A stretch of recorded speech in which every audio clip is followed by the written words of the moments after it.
నేను మీ అనిల్ కుమార్ను. ఎలా ఉన్నారు? బాగున్నారా? దేవుని నామమున మీ అందరికీ శుభాభివందనాలు తెలియజేసుకుంటున్నాను. అందరూ మా గురించి ప్రార్థన చేయండి. మేము మీ గురించి ప్రార్థన చేస్తాము. అందరం కలిసి దేవునిలో మనం ఏకీభవించి ప్రార్థించాలని చెప్పేసి మనస్ఫూర్తిగా కోరుకుంటున్నాను. ఈరోజు మా బాబు చాలా అల్లరి చేస్తాడు. అందరూ ఒకసారి అర్థం చేసుకోవాలని చెప్పేసి మనస్ఫూర్తిగా కోరుకుంటున్నాను. దావీదు కీర్తన. యెహోవా మా ప్రభువా, ఆకాశములలో నీ మహిమను కనుపరచువాడా, భూమి అందంతట నీ నామము ఎంత ప్రభావం గలది. శత్రువులను పగ తీర్చుకుని వారిని మాన్పివేయుటకై నీ విరోధులను బట్టి బాలుల యొక్కయు చంటి పిల్లల యొక్కయు స్తుతుల మూలంన నీవు ఒక దుర్గమును స్థాపించి ఉన్నావు. నీ చేతి పనినైనను నీ ఆకాశములను నీవు కలగజేసిన చంద్ర నక్షత్రములను నేను చూడగా, నీవు మనుష్యుని జ్ఞాపకం చేసుకొనుటకు వాడేపాటివాడు, నీవు నరపుత్రుని దర్శించుటకు వాడేపాటివాడు. దేవుని కంటే వానిని కొంచెంగా తక్కువగాను చేసి ఉన్నావు. మహిమ ప్రభావము వానికి కిరీటముగా ధరింపజేసి ఉన్నావు. నీ చేతి పనుల మీద వానికి అధికారం ఇచ్చి ఉన్నావు. గొర్రెలన్నిటినీ, ఎడ్లన్నిటినీ, అడవి మృగములను, ఆకాశ పక్షులను, సముద్రములలో సంచరించు వాటన్నిటినీ వాని పాదముల క్రింద నీవు ఉంచి ఉన్నావు. యెహోవా మా ప్రభువా, భూమి అందంతట నీ నామము ఎంత ప్రభావం గలది. చూసారండి, దేవుడు భూమిని, ఆకాశమును, చంద్రుని, నక్షత్రములను, గాలిని ఇవన్నీ సృష్టించాడు. కానీ మనిషి ఏమనుకుంటాడు? అహంకారపూరితంగా నా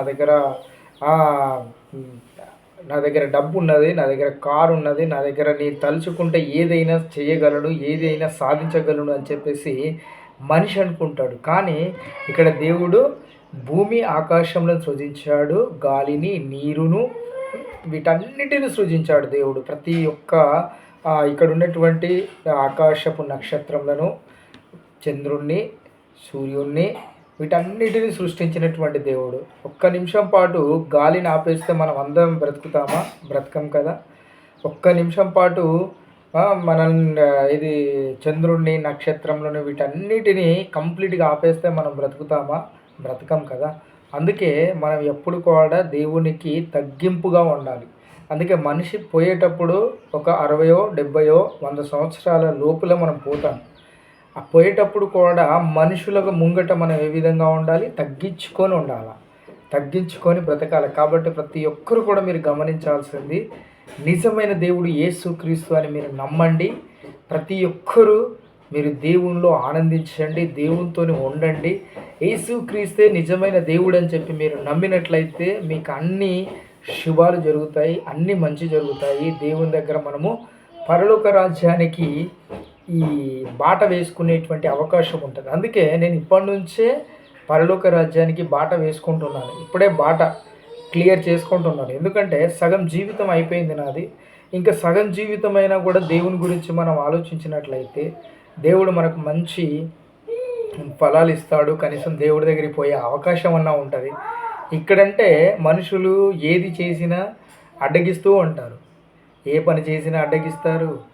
కొంచెం మంచిగా ఉన్నా అడ్డగిస్తారు, కొంచెం హ్యాపీగా ఉన్నా అడ్డగిస్తుంటారు, నవ్వినా అడ్డగిస్తారు, తుల్లినా అడ్డగిస్తారు.